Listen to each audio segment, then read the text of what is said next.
Subscribe करें और bell दबाएं ताकि कोई खबर रह न जाए।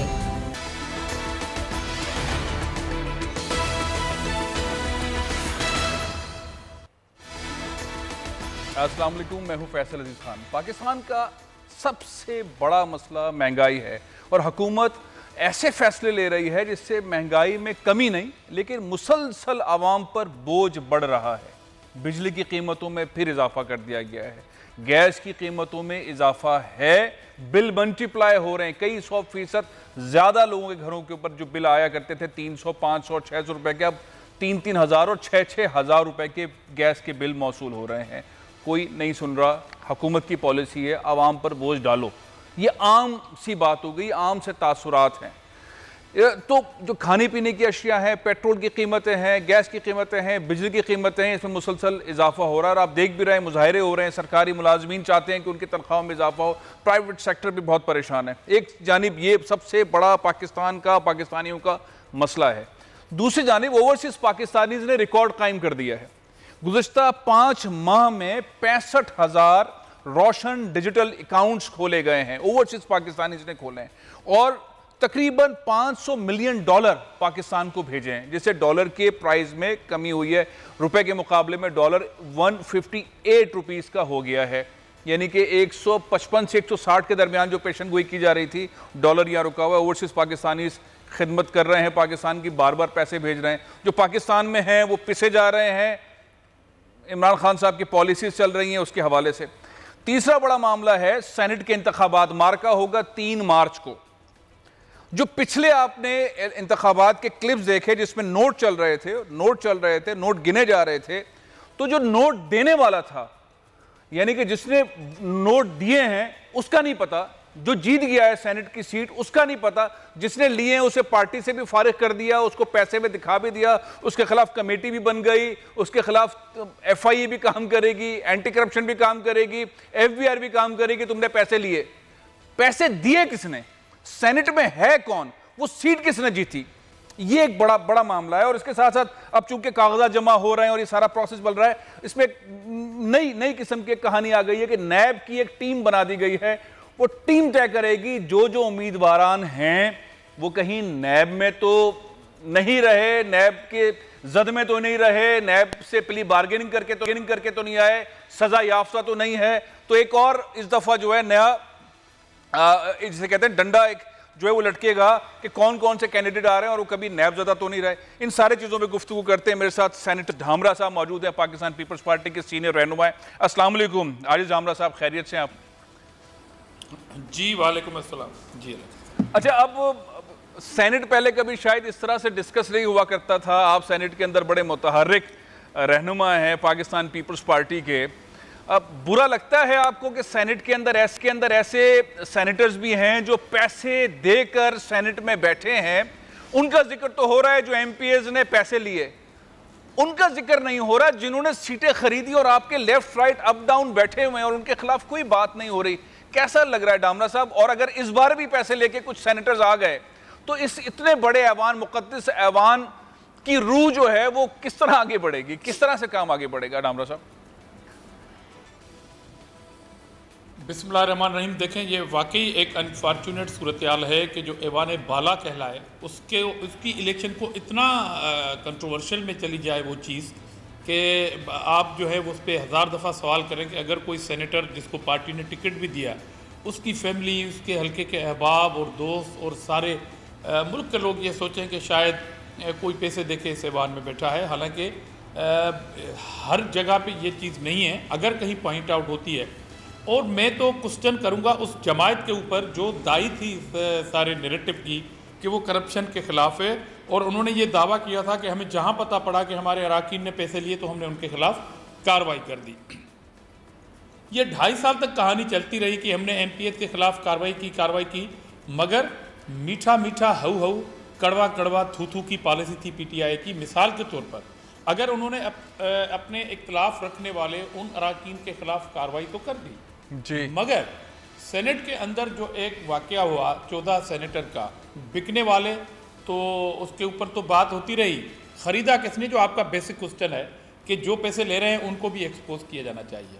अब हम आते हैं उसी पार्टी के एक दूसरे सूबे की मिसाल देने के लिए जी कि आज जो सिटिंग, अच्छा वहां पर बात चल रही है उस वक्त के सूबाई स्पीकर साहब की, अब वो कहां पे बैठे हैं, उस वक्त के चीफ मिनिस्टर साहब की, अब वो कहां पे बैठे हैं, क्या उनको पीपुल्स पार्टी ने डिफेंस मिनिस्टर बनाया है या PMLN ने जो है उनको नेशनल असेंबली का स्पीकर बनाया। अच्छा आते हैं भी पंजाब के ऊपर, आज के गवर्नर पंजाब के उस वक्त के सेनेटर जब मुंतखब हो रहे थे 22 वोट ज्यादा लिए थे, चौधरी सरवर की बात कर रहा हूं, और उनका ताल्लुक भी PTI से था। आज तक वो डिस्कस नहीं हो रहे, वो छतरी के नीचे छुपे हुए हैं। और आज जो बोर्ड बनाया है, जो टास्क दिया गया है, उसी चौधरी सरवर को दिया गया है। मतलब PTI क्या कहना चाह रही है? डावरा साहब, चौधरी सरवर साहब के बारे में तो सभी जानते हैं कि पाकिस्तान की सबसे बड़ी बिरादरी है, आराई बिरादरी, उसके वो रहनुमा है। पाकिस्तान में बड़े बड़े बिरादरीज़म है, तो चौधरी सरवर को इस तरह की चीजें मिलती है। लेकिन बात, सवाल आपका बिल्कुल सही है कि वो आखिर फिर टास्क दिया गया है, वो बिरादरीज़म के तहत आके वोट ले लेते हैं माशाल्लाह, या नजरियाती होंगे, उनसे नजरे से कोई इत्तेफाक करता होगा। पंजाब का MP है तो ये बात फिर KPK के अंदर भी हो सकती है ना, अगर वहां नजरिया चला होगा तो वहां भी नजरिया चला होगा, अगर यहाँ पे करप्शन हुई होगी तो वहां भी करप्शन की बात तो करनी चाहिए ना। अभी मिसाल के तौर पर आप कहते हैं कि क्रेडिबिलिटी, और हम ऐसे उम्मीदवार लाएंगे जिस पे कोई उंगली नहीं उठाएगी। आप जो हैंड शो वाली बात करते थे, तमाम पॉलिटिकल पार्टीज के जो उम्मीदवार हैं, किस पे ये बात विद इन द पार्टी नहीं उठ रही है कि ये कैंडिडेट जो है फलां पार्टी ने ऐसा दिया है जो कंट्रोवर्शियल है, नैब को डाल रहे हैं, बेशक डालें। किस पार्टी के अंदर घर में झगड़ा है ज्यादा से ज्यादा, जो ज्यादा से ज्यादा अपने आप साहब, मैं सो कॉल्ड कहती रही, आप चूंकि सेनेट के अंदर बैठते हैं, वाडा की टिकट मैं लोगों को से चाहता हूं, लोगों को एक चीज बताना चाहता हूं, मैं एक अर्ज कर लूं, जी आखिरी बात कहना चाहता हूं। मिसाल के तौर पर कल मैं 2 से 3 टॉक शो में था, उनके सीनियर रहनुमा, देखिए PTI के अंदर इशू है, एक है नजरियाती PTI, एक है उधारी PTI। अब उधारी PTI ने नजरियाती PTI को इतना परेशान किया हुआ है कि टीवी पे वो आके जवाब देते हैं, उधारी टीवी पे आती नहीं टॉक शो पे। कल एक सीनियर लोगों से एक पैनल ने सवाल किया कि ये जो बलूचिस्तान के एक साहब आए हैं अब्दुल कादिर साहब, ये कौन है? उसने कहा मैं नहीं जानता, और वो डेली 4 टॉक शोज तो करते हैं कई सालों से PTI के। तो ये अलमिया विदिन PTI के पास है कि उन्होंने ऐसे लोगों को उधारी PTI वर्सेस बुनियादी PTI में झगड़ा, आपने सवाल तो खड़ा किया। बिल्कुल, मैं एक दोबारा से उस साइड पे आता हूं डावरा साहब कि ये कौन से सेनेटर इस वक्त आप समझते हैं असेंबली में है जिन्होंने पैसे देके सीटें ली हैं? मैं नाम नहीं लेना चाहता, शायद आपको भी पता हो, लेकिन सवाल ये खड़ा होता है कि जिन्होंने पैसे लिए उनके खिलाफ तो कार्रवाई हो रही है, जिन्होंने पैसे दिए उनके खिलाफ कौन करेगा, कैसे होगी कार्रवाई? अभी नैब भी हरकत के अंदर है, FBI FI भी काम कर रही है, तो एंटी करप्शन वाले भी है, तो ये कौन लोग हैं, ये कैसे होगा इनके खिलाफ? आपके पास कोई फार्मूला है इन लोगों के खिलाफ काम करने का, कार्रवाई करने का? देखें यही तो सवाल है ना, यही तो सवाल है कि आपके पास वीडियो थी और 2.5 साल पहले आपने ये कह दिया था कि अगर आप बात नहीं मानेंगे तो हम आपको बताएंगे, हमारे पास वीडियो है। ये किसने बात की थी? प्राइम मिनिस्टर ऑफ पाकिस्तान की सीट पे बैठे हुए एक सिलेक्टेड शख्स ने ये बात की जी।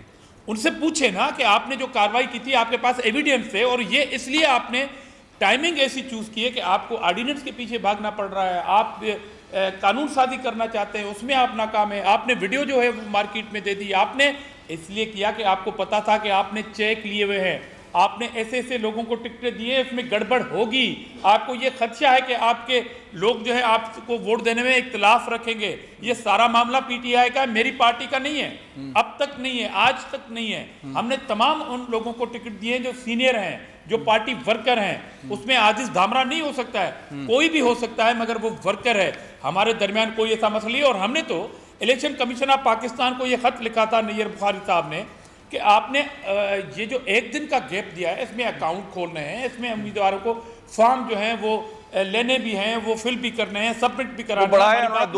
2 दिन का टाइम बढ़ाया। ये मेरा सवाल है जी, ये मेरा सवाल है कि इलेक्शन कमीशन ऑफ पाकिस्तान को अचानक ये क्या सूझी कि एक पार्टी के खत लिखे हुए खत को रिजेक्ट कर दिया। ये सारा PTI का मामला है, ये उनको शेल्टर दिया जा रहा है, ये उनके अंदर जो झगड़ा है, जो फॉर्म नहीं भर रहे हैं, ये उनको फैसिलिटेट करने की कोशिश की जा रही है। तो ये जवाब जो है वो बेचारी नजरियाती PTI देती रहेगी आपको, जो PTI वो एंजॉय करती रहेगी। मैं महफूज यार खान साहब जो मुत्तहिदा कौमी मूवमेंट के रहनुमा हैं उनको भी शामिल कर लेता हूँ। उनका भी एक बयान सामने आया है और उन्हें भी पैसों से मुताल्लिक ऑफर की गई और उन्होंने बहुत खुलकर ये गुफ्तगू की। महफूज यार खान साहब, अस्सलाम वालेकुम। वालेकुम अस्सलाम फैसल भाई, आप खैरियत से हैं? मैं बिल्कुल ठीक हूँ। अभी हम डामरा साहब से बात कर रहे हैं, वो मेरे साथ मौजूद ही हैं। एक सवाल बार बार लोग पूछ रहे हैं, किसी भी टॉक शो में, किसी भी अखबार में, किसी भी तज्जियाकार ने, किसी भी सहाफ़ी ने इसका जवाब नहीं दिया, इंक्लूडिंग उस पार्टी ने जिसने इतने बड़े एक्शन लिए, उसने भी जवाब नहीं दिया कि जिसने वोट के एवज पैसे लिए उसका नाम तो आ गया, उसके खिलाफ इंक्वायरी हो रही है, लेकिन जो सेनेटर बना, जो सेनेटर बन गया, वो कौन है जिसने पैसे लिए? हाँ, तो उस सेनेटर के खिलाफ आप कार्रवाई करें ना। नहीं, मैं तो पहले पूछ रहा हूँ वो कौन कौन है, उनके नाम तो बताएं। आपको जिसने ऑफर की, आपके पार्टी के लोगों को ऑफर की, कौन लोग हैं वो? देखिए, मैंने तो बड़ा खुल के बताया था कि शैला रजा ने मुझे बात की थी और निसार खोड़ो ने मजाक में बात की थी, शैला ने सीरियस बात की थी। शैला रजा ने मुझसे ये कहा था कि हमें इलेक्टेबल्स की तलाश है और हम आने वाले इलेक्शन में आपको टिकट भी देंगे और अखराजात भी पूरे करेंगे। तो अब इससे ज्यादा खुली बात हो नहीं सकती है। शैला रजा साहिबा ने, जो कि पाकिस्तान पीपल्स पार्टी की बहुत सीनियर रहनुमा है, डिप्टी स्पीकर रही है, इस वक्त मिनिस्टर हैं, उस वक्त डिप्टी स्पीकर थी। डिप्टी स्पीकर थी आप नहीं, अब ये बात बड़ी वो क्लियर नहीं हो रही अभी कि आपको सेनेट के इंतखाबात के हवाले से वोट देने के लिए ये ऑफर की गई। सर, ये और काय के लिए करेंगे? कोई मैं कहीं कोई रिश्ता लेने थोड़ी जा रहा था। अच्छा, आपकी नॉलेज में है, मतलब इस पे कोई डील वील हुई है, आपने मना कर दिया है क्या, मतलब क्या हुआ?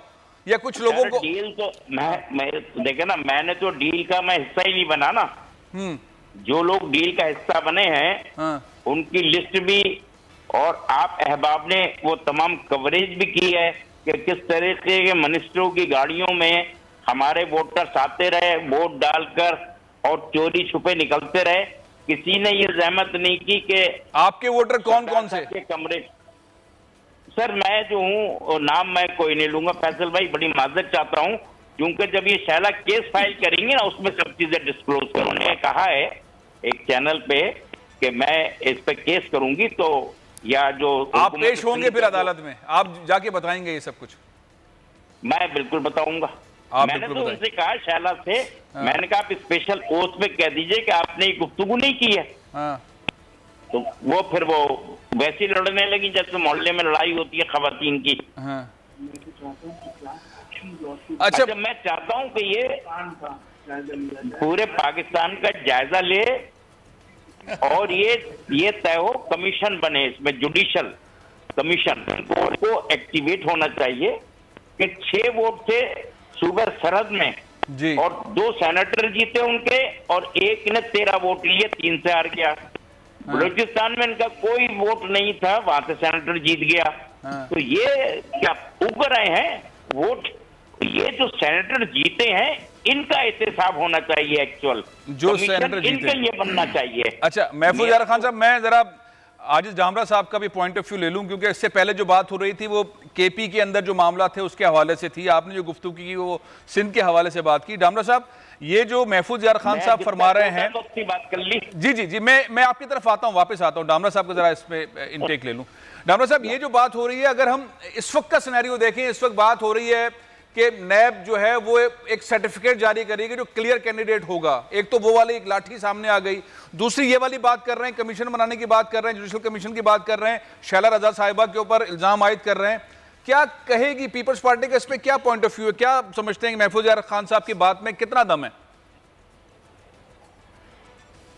देखिए, पहली बात तो ये है कि कमीशन की जहाँ तक बात हुई, मैं इत्तेफाक करता हूँ, बहैसियत पॉलिटिकल वर्कर इत्तेफाक करता हूँ उस बात में। हमने तो अभी जो पीटीआई ने एक मूव की थी, अमेंडमेंट 26 अमेंडमेंट की थी, उसमें आपने देखा कि किस तरह ऐवान का माहौल खुद हुकूमत ने बनाया, और उसके बाद हुक्मरान पार्टी के वुज़रा ने कोरम पॉइंट आउट कर दिया। अब ये था हाल उस अमेंडमेंट का। हम इस बात के खिलाफ भी नहीं है कि हैंड ऑफ शो होना चाहिए, ताकि ये सारे इल्ज़ामात इलेक्शन में नहीं लगने चाहिए, मगर ये जो मैनेज कर रहे थे इस इलेक्शन को, कि 20 दिन पहले बादशाह सलामत को ये ख्याल आया कि जनाब ये एक्सरसाइज होनी चाहिए, और अब आपके हालात बता रहे हैं कि उसी पार्टी में ज्यादा झगड़े हो रहे हैं, तो आपको नीयत तो सामने आ गई। जहां तक महफूज यार साहब की बात है, ये उस वक्त अगर असेंबली में थे, और मुझे पता है कि ये लॉयर भी हैं। जी हाँ। देखिए, मैं अगर आज की बात 3 साल के बाद किसी के ऊपर इल्जाम लगाऊं, अगर चोरी मेरे घर में हो रही है और मैं देख रहा हूं कि चोर जो है, मैं नामी चोर है, नाम से भी जानता हूं और पड़ोस से भी जानता हूं, खानदान से भी जानता हूं, तो मैं खामोश क्यों था? इस मुल्क में अदालतें हैं और ये किसको मालूम नहीं कि अदालतों में हमारे पास हमारे खिलाफ जितने भी केसेस होते थे वो ओपन चलते थे और सजाएं भी हुई। वो डिटेल में नहीं जाना चाह रहा, आपके चैनल के लिए भी इशू हो जाएगा जी। इसलिए मैं कह रहा हूं कि ये बात, महफूज यार साहब एक एडवोकेट थे, उसी टाइम चले जाते अदालत में और इलेक्शन को रुकवा देते कि इस पोलिंग में मुझे इस तरह की ऑफर आई है, लिहाजा इलेक्शन को रोके कोर्ट और बाद में इलेक्शन कराए, या जो भी अदालत। बड़ा अहम पॉइंट है महफूज यार खान साहब। डामरा साहब बिल्कुल सही कह रहे हैं। आप उस वक्त जाते ना कोर्ट में, आप जाते कोर्ट में, जो डामरा साहब कह रहे हैं 2.5 साल 3 साल तक आपने इंतजार किया, आप जाते कोर्ट में। कर दूं जी, डामरा साहब की तस्दीक कर दूं जी कि जो हमारे मशकूक लोग थे जिसने फ्लोर क्रॉसिंग की थी, मुत्तहदा कौम पाकिस्तान ने, हमारे कन्वीनर ने पिटीशन फाइल की हुई इलेक्शन कमीशन ऑफ पाकिस्तान में, ताकि इनकी रुकनीत खत्म हो। इन्होंने फ्लोर क्रॉसिंग की है, लेकिन आज तक वो असेंबली, हमारा मुकदमा खत्म ना हुआ। मैं तो हर कदम पर कोर्ट में गया हूं और मुझे कहीं, लेकिन मेरे पास अब इतने किराए के पैसे ही नहीं थे कि बार बार इस्लामाबाद जाऊं। फिर मैंने जाने छोड़ दिया। सारे केस या तो नॉन प्रोसिक्यूशन में उड़ा दिए उन्होंने, क्योंकि मैं जाऊं वहां पर खर्चा करूं और फिर वापस आ जाऊं। अच्छा, इस चीज को कंक्लूड करते हैं। डामरा साहब, आप क्या देख रहे हैं इस वक्त का जो सिनेरियो, इस वक्त जो स्टेटस है? हम 3 तारीख का जो मार्का होगा सेनेट का, उसमें पाकिस्तान पीपल्स पार्टी की कितनी सीट्स आप समझते हैं कि आ जाएंगी? इस वक्त पीपल्स पार्टी के तकरीबन 8 मेंबर्स जो हैं वो रिटायर होने वाले हैं 21 में से। मजीद कितने आप समझते हैं कि सेनेटर्स ऐड हो जाएंगे? देखें, अगर आप माजी का थोड़ा सिंध के हवाले से मैं बात कर रहा हूं तो हमारे पास 85 मेंबर थे और 10 सीटें पीपल्स पार्टी ने विन की थी जी। ये माजी की रिजल्ट आपके सबके सामने है, ठीक है। अब हमारे पास 99 सीट्स हैं, अभी 97 हैं, 2 की बाई इलेक्शन हो रही है 16 तारीख को। इंशाल्लाह दोनों सीटें जो है वो पीपल्स पार्टी विन करेगी, तो उसी फिगर पे आ जाएगी, 99 पे आ जाएगी। 3 साल पहले जो 18 के सेनेट के इलेक्शन हुए थे उसमें 85 पे पीपल्स पार्टी ने अगर 10 सीटें जीती हैं, तो आप अंदाजा लगा लें कि अभी 99 की फिगर है हमारे पास। अच्छा, आप क्या कहते हैं महफूज यार खान साहब? मुत्तहिदा कौमी मूवमेंट की 5 में से 4 रिटायर हो रहे हैं, अब आपके कितने और सेनेटर्स मुंतखब हो जाएंगे? क्या वर्किंग है सर? अब तो हमारा कोई भी नहीं रहेगा ना इनके रिटायर होने के बाद। हाँ, उसके बाद अब वो बेगम शायद एक हमारा जनरल में जीत जाए और एक टेक्नोक्रेट पर। तो कौन कौन कैंडिडेट हैं फिर आपके? वो नंबर 1 कैंडिडेट कौन है? फैसल सजवारी और रऊफ सिद्दीकी? नहीं सर, और भी बहुत सारे हैं। वसीम भाई को भी कहा है नॉमिनेशन भरें। हाँ। अपने ख्वाजा सोहेल मंसूर को भी कहा है नॉमिनेशन भरें। हाँ। अपने लोगों को ही वोट देंगे। एमक्यूएम वाले अपने लोगों को ही वोट देंगे, कहीं इधर उधर तो वोट नहीं देंगे ना। सर अल्लाह ताला इनको तौफीक दे कि अपने वालों को ही वोट दें। इस दफा हमने जरा अच्छे लोग मुंतखब किए हैं। बहुत बहुत शुक्रिया, बहुत बहुत शुक्रिया आजिज डामरा साहब, बहुत बहुत शुक्रिया महफूज यार खान साहब। इलेक्शंस तो हो रहे हैं सेनेट के, लेकिन जितना ज़्यादा इस दफ़ा पॉलिटिकल मलबा निकल के सामने आया है, पैसे चलने का, गाड़ियों का, प्लॉट्स का, कॉन्ट्रैक्ट्स मिलने का, शायद इससे पहले इतना खुल के बाद कभी सेनेट के इंतखाबात के हवाले से नहीं हुई। और बहुत सारी बातें सामने आ रही हैं। बड़े सीनियर पॉलिटिकल रहनुमा ये कह रहे हैं कि जुडिशल कमीशन बनाने की ज़रूरत है। जो कोर्ट के अंदर या इलेक्शन कमीशन के अंदर दरख्वास्तें हैं, रेफरेंसेस हैं, उनका फ़ैसला होने की ज़रूरत है। नैब एक्टिव हो गया है, कितने लोग नैब के सारे सर्टिफिकेट से क्लियरेंस सर्टिफिकेट ले सकेंगे और हतमी फहरिस्त के अंदर शामिल होंगे? एक बड़ा सख्त मरहला है, उतना आसान नहीं है सेनेट का मामला, सख्त मामला। ब्रेक ले रहा हूँ, ब्रेक के बाद हम बात करेंगे महंगाई। आखिर ये महंगाई हुकूमत कर रही है, कोई इनसे करवा रहा है, आवाम पर इतना बोझ है क्यों? इस ब्रेक के बाद।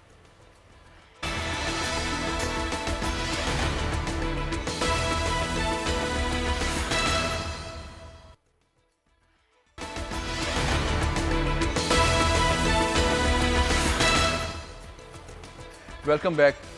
हुकूमत की स्ट्रैटेजी समझ से बालातर है। गुज़श्ता 3 रोज़ में बिजली की कीमतें 3 बार बढ़ाई गई हैं। 2 रुपये पर यूनिट बिजली की कीमतों में इजाफा हुआ है, गैस की कीमतों में इजाफा हुआ है, पेट्रोल की कीमतें हर 15 दिन के बाद 2, 3, 4, 5 रुपये बढ़ रही हैं। महंगाई में मुसलसल इजाफा है। एक जानिब हम हुकूमत की तकरीर सुनते हैं वज़ीर आज़म की, वज़रा की, दूसरी तरफ उनके जो एक्शंस हैं वो देखते हैं, बड़ी नफ़ी है उस सारे मामले में। सनतकार भी परेशान है, बड़ी तादाद के अंदर सनतकार बयानात दे रहे हैं कि हुकूमत उन्हें वो जो एक्सपोर्ट के टारगेट्स हैं वो पूरा करने नहीं दे रही। ये बहुत बड़ा मामला है, इस पर हम गुफ्तगू करेंगे। लेकिन उससे पहले मैं चाहता हूँ ये हो कि आज मार्का है T20 का, पाकिस्तान के पास एक बहुत ही ज़बरदस्त मौका है साउथ अफ्रीका को हराने का, और T20 में पाकिस्तान ये तारीख रकम कर सकता है। आज 6 बजे दूसरा T20 मैच शुरू होगा लाहौर में। क्या पाकिस्तान की टीम दोबारा कामयाबी हासिल कर लेगी, आज साउथ अफ्रीका को हरा देगी? मेरे साथ पाकिस्तान के सुपरस्टार मौजूद हैं, तनवीर अहमद साहब। वालेकुम सलाम भाई, कैसे हैं आप? मैं ठीक हूँ। ये बताइए कि आज के मैच को आप किस तरह देख रहे हैं? पाकिस्तान टीम वही कॉम्बिनेशन के साथ जाएगी जो पहले T20 मैच में था, या कोई तब्दीली आपकी नज़र में है कि तब्दीली करनी चाहिए पाकिस्तान टीम को? देखें, अमूमन जो कोचिंग स्टाफ है उसकी सोच यही होती है कि जो टीम जीतती है उसी को खिलाया जाए। लेकिन अगर आप हारिस रऊफ की परफॉर्मेंस देखें, उनकी परफॉर्मेंस इतनी अच्छी नहीं रही। अब क्या वो ड्यू फैक्टर था जिसकी वजह से वो बॉल ग्रिप सही नहीं कर पा रहे थे, या उनसे बॉलिंग ही अच्छी नहीं हुई? हो सकता है शायद हारिस रऊफ की जगह आपके पास हसनैन बिल्कुल आपके पास एक सेटल्ड है इस टाइम वो T20 क्रिकेट के अंदर, वो बड़ी अच्छी परफॉर्मेंसेस दे रहा है, तो शायद हो सकता है एक आध चेंज वो हारिस रऊफ को शायद ड्रॉप करके हसनैन को खिलाएं। लेकिन मुझे लगता नहीं है कि इतनी ज़्यादा कोई चेंजिंग होने के चांसेस हैं यहाँ पे। लेकिन पाकिस्तान सीरीज जीतता है तो पाकिस्तान को ये फ़ायदा होगा कि पाकिस्तान तीसरे नंबर पे आ जाएगा T20 रैंकिंग में। तो मेरे ख्याल में अच्छी चीज़ है कि पाकिस्तान की अगर परफॉर्मेंसेस अच्छी होती है। अच्छा तनवीर, ये बताएं कि आपके नज़दीक कौन से टॉप प्लेयर्स आज आपको नज़र आता है कि आज की मैच में पाकिस्तान की तरफ से परफॉर्म करेंगे? देखें, रिजवान की अगर हम फॉर्म की बात करते हैं, आप टेस्ट क्रिकेट में भी देख लें, काफ़ी इनिंग्स से वो रन्स करता हुआ आ रहा है, फिर उसी फॉर्म को लेके वो T20 में भी लास्ट मैच खेला। लेकिन हमें सिर्फ रिजवान के बारे में नहीं सोचना, और प्लेयर्स भी हैं। हमें सिर्फ बाबर आजम के बारे में नहीं सोचना। हो सकता है आज बाबर आजम रन्स करते, रिजवान रन्स ना करे, क्योंकि बाबर आजम लास्ट मैच में बैट लग रही, रन आउट हो गए। हो सकता है रिजवान आउट हो जाए, लेकिन रन्स की जिम्मेदारी हैदर अली के ऊपर भी है, रन्स की जिम्मेदारी खुशदिल शाह के ऊपर भी है, रन्स की जिम्मेदारी इफ्तिखार के ऊपर भी है, जो बिला वजह टीम के अंदर है। पता नहीं कौन उसको पसंद कर रहा है, मेरी समझ से बाहर है। विदाउट एनी परफॉर्मेंस वो टीम के अंदर चल रहा है, ठीक है। और उसकी तो उम्र के ऊपर भी जिक्र होता रहता है कि ये 29 साल का है या 129 साल का है, नहीं टीम के अंदर है तो 29 साल का या 129 साल का, और टीम में क्यों इफ्तिखार? मतलब आप जस्टिफाई, आपको नहीं नजर आता कि टीम में क्यों है?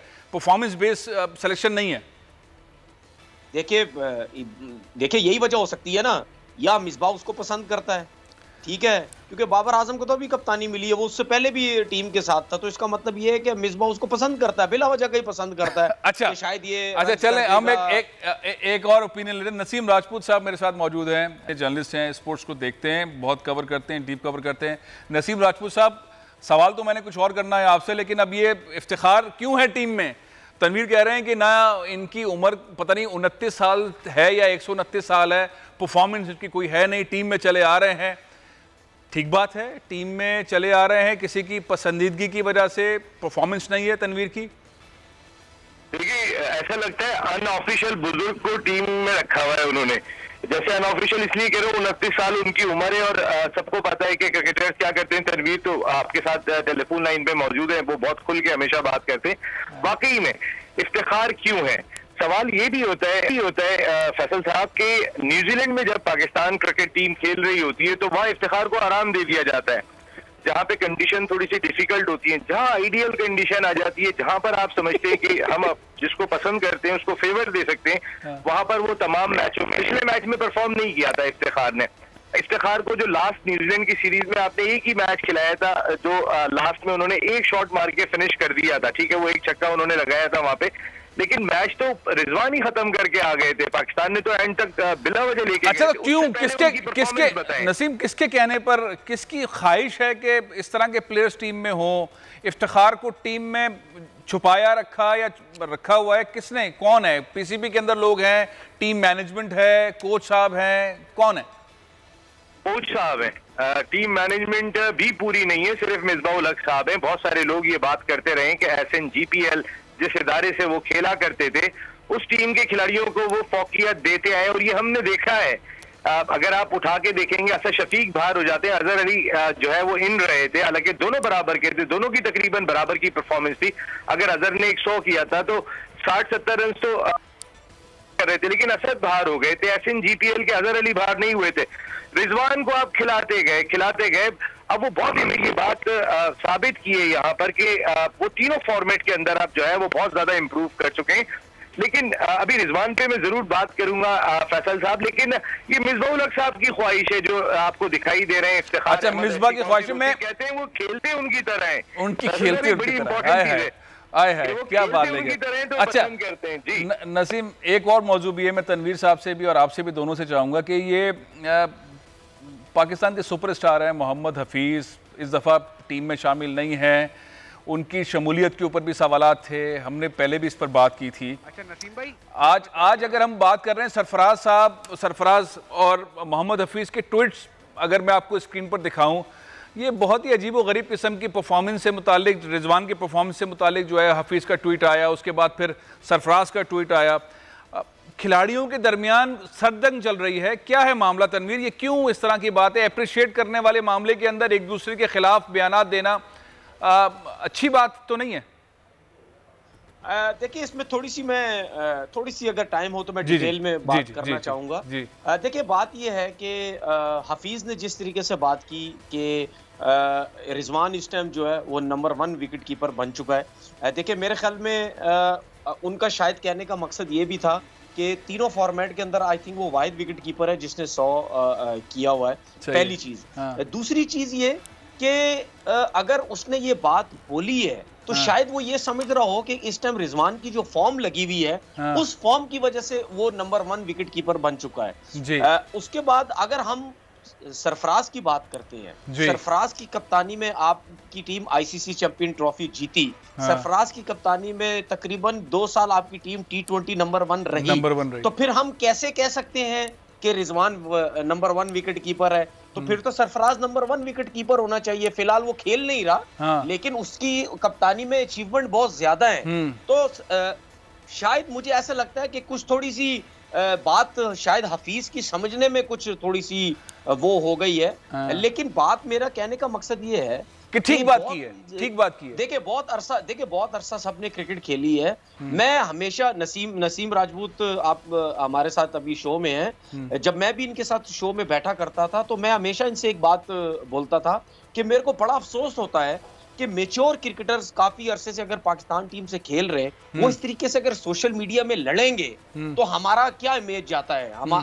मतलब यानी इमेज आपका खराब जाएगा कि यार इतना अरसा लड़के क्रिकेट खेले हैं, साथ खेले हैं, जरा सा 19-20 हुआ है, कोई बाहर बैठ गया है, कोई टीम से बाहर हो गया है। मेरा ख्याल है मोहम्मद हफीज ने अप्रिशिएट किया रिजवान को, और सरफराज ने जो है वो सारे जो विकेट कीपर बैट्समैन रहे उन सबकी तारीफ कर दी है। इम्तियाज अहमद, वसीम बारी, तस्लीम आरिफ, सलीम यूसुफ, मोइन खान, राशिद लतीफ, सारे सुपरस्टार हैं। देखिए बात सुने जी। अगर हम सरफराज की अचीवमेंट की बात करते हैं, हम उसमें भी पीछे नहीं रह सकते। हम भी यही बोलेंगे तो सबसे अच्छा नंबर 1 विकेट कीपर तो सरफराज है। फिर उसने आपको सब कुछ जितवा दी है। लेकिन हफीज ने शायद रिजवान की फॉर्म के ऊपर बात की, फॉर्म इतनी। देखिए, मेरा यूट्यूब चैनल है, मैंने उस यूट्यूब चैनल पे भी यही बोला, कि रिजवान की फॉर्म इतनी अच्छी लगी हुई है कि पाकिस्तान जीत भी रहा है, परफॉर्म भी कर रहा है, और तीनों फॉर्मेट के अंदर उसने सेंचुरी। नसीम राजपूत, आप भी यही कहेंगे जिस तरह से तनवीर कह रहे हैं? सुने एक बात सुने। मैंने यूट्यूब चैनल पे मैंने भी बात की कि रिजवान की फॉर्म इतनी अच्छी लगी हुई है। नहीं, बात आ गया, आपका पॉइंट आ गया, ठीक कह रहे हैं, कीपर्स को चांस ना मिले। हाँ, नहीं, ठीक कह रहे हैं। नसीम राजपूत साहब, आप क्या कहेंगे? ये परफॉर्मेंस बेस्ड हफीज ने ट्वीट किया है, या कोई ऐसा ट्वीट था जिसके ऊपर सरफराज को इतना लंबा चौड़ा जवाब देने की जरूरत थी? देखिए, हफीज भी SNGPL के, वैसे अगर आप देखें तो वैसे बात कर रहा हूँ, हफीज की फॉर्म बहुत अच्छी थी। बहुत सारे लोग ये बात करते रहे कि हफीज क्यों नहीं थे टीम में। तो भाई, हफीज आप T10 भी तो खेलने के लिए गए थे ना, आपके लिए पैसे थोड़े से ज्यादा मुकद्दम थे। आप जिन लोगों ने छोड़ी थी उस वक्त T10 लीग, वो पाकिस्तान क्रिकेट टीम की जानिब से इस T20 सीरीज में उस टीम का हिस्सा भी बने। कहने का मकसद है, लेकिन हफीज को मार्जिन मिल सकता था, जो हफीज की फॉर्म 5 दिन पहले आ गया था ना हफीज, तो 5 दिन पहले आ गए थे तो वो बिल्कुल टीम में रखना चाहिए थे, तो उनको मौका बिल्कुल पाकिस्तान क्रिकेट बोर्ड ने ये, मैं फिर कह रहा हूँ कि ये पिछली बातें हैं जिसकी वजह से अजहर, मिसबाह और अब हफीज भी जो है वो कहीं ना कहीं उनको बताना जरूर था कि आपने गलती की थी, जो जिसकी सजा शायद हफीज भुगत रहे। आपने रिजवान की फॉर्म की बात की, वाकई में रिजवान की इस वक्त फॉर्म लगी हुई है। फॉर्म जो है वो परमानेंट, क्लास परमानेंट होती है, फॉर्म जो होती है वो टेम्पररी होती है। इस वक्त रिजवान की फॉर्म का लेवल ये है कि उनको गेंद फुटबॉल की तरह दिखाई दे रहे हैं। वो चल अल्लाह करे आज वाले मैच में भी इस तरह है। टाइम बहुत कम है नसीम, में आपके पास भी एक आखिरी सवाल लेके आ रहा हूं, तनवीर साहब के पास भी लेके जाऊंगा आखिरी सवाल। PSL क्या उम्मीदें हैं इस बार? खिलाड़ी परफॉर्म करेंगे, अच्छा खेलेंगे और तमाशाई ग्राउंड में होंगे, किस तरह का मिला आपको नजर आ रहा है नसीम? बिल्कुल, अभी देखें पहली मर्तबा PSL सीजन 6 में, क्योंकि कोविड-19 इसी साल था, सहाफियों के भी हमारे अभी PCR टेस्ट हुए अब से 1 घंटे पहले नेशनल स्टेडियम में। अच्छा। तो मैंने स्टेडियम में जाके देखा, जो तैयारियां दिखाई दे रही हैं बाहर, जो ग्राउंड है NCA का, वो पूरी तरीके से बना दिया गया है, जहां टीमें ट्रेनिंग करेंगी। उसके दरमियान की जो स्क्वायर है पिचेस का, वो भी तैयार कर दिया, प्रैक्टिस पिचेस भी तैयार कर दिए और परसों से प्रैक्टिस का आगाज हो रहा है। 20% क्राउड के आने का मकसद ये है कि जो एक थोड़ा सा सोया सा माहौल था वो जरा जश्न में होगा, नारे लगेंगी, फिर हम तीसरा मुल्क बन जाएंगे आफ्टर ऑस्ट्रेलिया एंड न्यूजीलैंड कि जहां क्राउड ने जाके क्रिकेट देखी। तो हम क्रिकेट की बेहतरी। अच्छा, टिकट कैसे ले रहे हैं? ये 20% तमाशाई कैसे लेंगे टिकट? आपके जरिए लेंगे या PCB के जरिए या ऑनलाइन? देखिए, अब हम बहुत पीछे रह गए हैं अब बहुत आगे लोग मौजूद हैं। अच्छा, तो पहले उनकी बारी आ गई, अगर बच गए, हाँ, अगर बच गए तो शायद कोई हमसे पूछ ले, लेकिन मैं अभी भी जो है वो माजरत करके आ रहा हूँ अपने। नहीं, ऑनलाइन लोग खरीदेंगे टिकट, कैसे खरीदेंगे? कराची में जो PSL के मैचेस टिकट कैसे ऑनलाइन खरीदेंगे? बहुत डिफिकल्ट हो जाएगा। अभी लोग कैसे खरीदेंगे? कैसे लोगों को मालूम कि टिकट खरीदने का तरीका ये है? देखिए, टिकट खरीदने का तरीका तो पाकिस्तान क्रिकेट बोर्ड ने अपने ऑफिशियल वेबसाइट के ऊपर जारी कर दिया है। Official website. तनवीर, आप कैसे देख रहे हैं पाकिस्तान सुपर लीग छठा सीजन कैसा होगा? गाना बड़ा शानदार है, लोगों ने तनकीद की, लेकिन मैं समझता हूँ बहुत अच्छा गाना था। आप किस तरह देख रहे हैं? तमाशाई भी होंगे, मैचेस भी होंगे, जश्न होगा? देखिए, आपने गाने की बात की, गाना अच्छा है, बुरा है, ये जो भी है, लेकिन मेरे हिसाब से PSL के हिसाब से नहीं है। अगर अच्छा है, ये बुरा है, मैं वो बात नहीं करता। PSL के हिसाब से गाना नहीं है। जिस तरह PSL के हिसाब से एक जोश होना चाहिए, मतलब यानी आपके रोंगटे खड़े हो जाएं, वाकई यार क्या एंथम बना है, क्या मजा आया PSL। मुझे उस हिसाब से नहीं लगा, लेकिन लोगों को शायद वो बहुत अच्छा लगा है, क्योंकि शायद इससे बेहतर भी गाना गाया जा सकता था। कुछ हमारे क्रिकेटर्स हैं, उन्होंने तो वो हाल कर दिया उस गाने का, तो उसके बाद आपने देखा कितनी ज्यादा बातें वगैरह हुई। लेकिन शायद अगर बोला भी है तो मेरे ख्याल कोई गलत बात नहीं बोली। दूसरी बात, आपने टिकटों की बात की, अल्लाह करे किसी गरीबों को टिकट्स मिल जाएं PSL के ग्राउंड्स में बैठने के लिए, क्योंकि इस दफा लोग तो बहुत कम होंगे। अब आपको पता है कि सलाम दुआ, दोस्ती यारी, रिश्तेदारी इतनी ज्यादा है, तो मेरा ख्याल है अगर गरीब लोग या कुछ मुस्तहिक ऑनलाइन जो बेच रहे हैं, ऑनलाइन तो लोग खरीदेंगे, उसमें रिश्तेदारी, दोस्ती, ताल्लुक का ताल्लुक क्या है? पाकिस्तानी जाएं ऑनलाइन खरीदें। पता नहीं अब ऑनलाइन पे आप देख लें कितने लोग आपको कहते हैं हमें टिकट मिले या अभी तक मिले हैं या नहीं मिले। अब ये भी तो आगे चल के देखेंगे। किस पे इल्जाम लगा रहे हैं आप? PCB पे? किस पे इल्जाम लगा रहे हैं? मतलब टिकट नहीं मिलेंगे, दोस्त और रिश्तेदारों को मिलेंगे, तो ये इल्जाम किस पर होगा? मतलब ये आप किसी की तरफ इशारा कर रहे, खुल के बात नहीं कर रहे।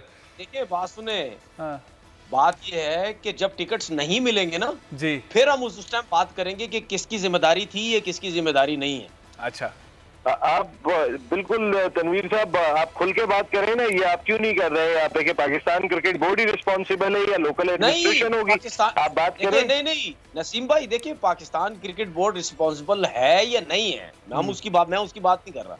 मैं ये कह रहा हूँ कि जब टिकट्स नहीं मिलेंगे, जब लोगों की बातें सामने आएंगी, जब लोग बोलना शुरू करेंगे कि भाई हमें तो ऑनलाइन बताया गया था, इस वेबसाइट पे जाओ, यहाँ पे जाओ, वहां तो कुछ भी नहीं है, ठीक है, वहां तो सिर्फ खाली है सब कुछ। अच्छा, तो फिर उसके बाद हम शुरू करेंगे ना अपना काम, जो हमारा स्टाइल है। नसीम भाई आप हमसे कह रहे हैं यार डायरेक्ट बात नहीं करते। चले अब देखते हैं कि पाकिस्तानी तनवीर भाई स्पॉन्सर्स के पास टिकट जाएंगे। फैसल भाई एक बात मैं जरूर करूंगा, आपने जो सॉन्ग की बात की थी छोटी सी, देखें जब पहला सॉन्ग आया था उसके बाद जब दूसरी ईयर सॉन्ग आया तो लोग कह रहे थे पहला अच्छा था, और उसके बाद जब तीसरे साल आया तो उन्होंने कहा पहले दोनों बहुत अच्छे थे, तीसरा अच्छा नहीं था। चौथे साल भी ऐसा ही हुआ, छठे साल भी लोगों की यही राय है। लेकिन PSL इटसेल्फ इतनी बड़ी प्रोडक्ट है कि वो हर गाना हिट हो जाता है, और आप देखिएगा ये गाना भी आप हिट होते हुए देखिए। गाना एतराज़ात हो सकते हैं लेकिन गाना बहुत अच्छा है और हमें सपोर्ट करना चाहिए। इस वक्त अब वो स्टेज नहीं रहा कि इसके ऊपर तनकीद हो। आप दोनों का बहुत बहुत शुक्रिया, तनीम अहमद साहब और नसीम राजपूत साहब। अब 6 बजे बेहतरीन मैच शुरू होने वाला है, देखते हैं आज पाकिस्तान साउथ अफ्रीका को हरा सकेगा या नहीं। प्रोग्राम ख़त्म कर रहा हूँ, इंशाल्लाह कल फिर मुलाकात होगी। इजाज़त दीजिए, पाकिस्तान जिंदाबाद।